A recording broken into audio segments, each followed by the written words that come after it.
According to multiple different reports out yesterday, the United States Department of Justice is considering offering immunity to Kash Patel, one of Donald Trump's closest friends and allies, and of course, someone who served with him as actually a liaison to the National Archives while Donald Trump was in office. And I'm sure you know the name Kash Patel because he is the man who claims that he witnessed Donald Trump stand over those documents and say, "I declare you declassified." And he is apparently the only person on the planet who actually saw and heard that happen. So the DOJ, obviously, they're investigating this. They're like, hey, we want to hear from you, man. If you can prove that Donald Trump declassified these documents, we would love to hear it. That would save us a lot of trouble of having to indict him later on. So you could save your former boss. All you got to do is come talk to us. And in the middle of last month, in October, he did go and talk to the DOJ, where he proceeded to plead the Fifth Amendment multiple different times.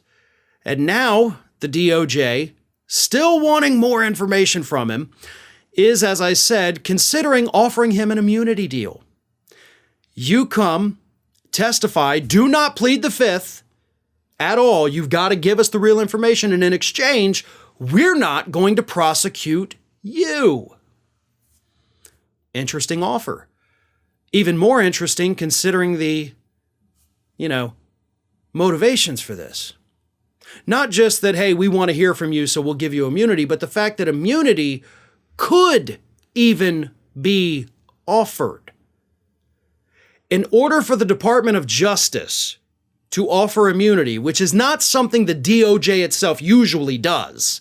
We see it in investigations all over the country all the time, but the DOJ itself typically doesn't like to do immunity deals. But they're desperate to get information on Donald Trump. That's a given. But the immunity itself, immunity from what?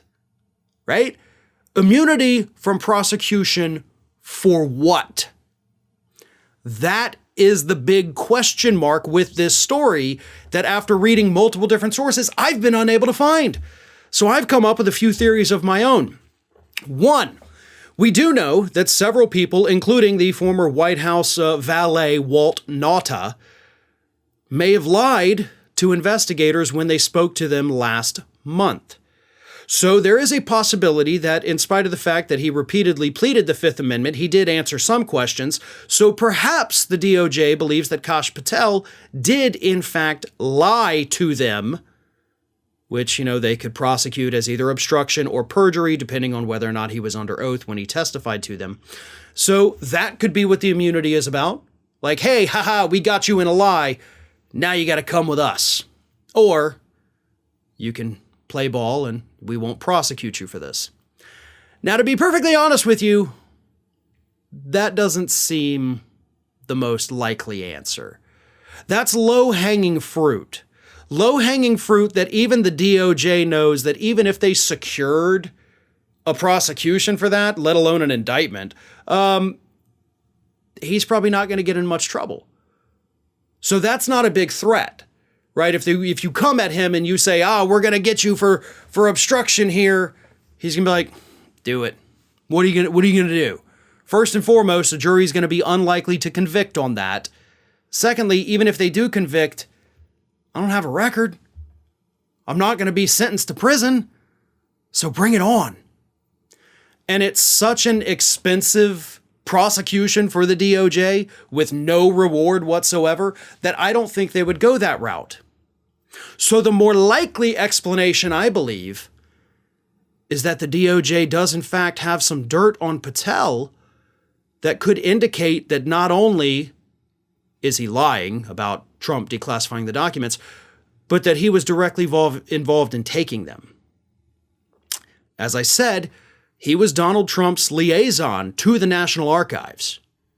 The National Archives is the group that had been multiple times requesting to get these documents back.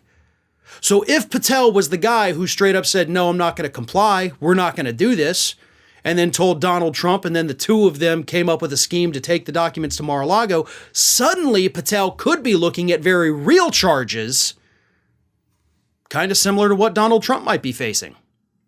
Now that would carry a big prison sentence. And that's something that's actually pretty serious here. And that is something that the DOJ could dangle in front of him to say, you're going to have to talk about your friend here, or else we're going to have to come at you with all these charges that are a lot worse than just lying to investigators. That's what I think is the most plausible explanation, although of course we don't know for certain, but we do know that Kash Patel is going to have to make a decision pretty soon. Continue protecting your friend, or risk possibly going to jail. Hey everyone, this is Aspen. And did you know that for the low cost of $0 per day, you can subscribe to the Fair and Balanced YouTube channel? We also encourage you to like, comment, and share, but again, click that subscribe button and help Aspen not be so grumpy.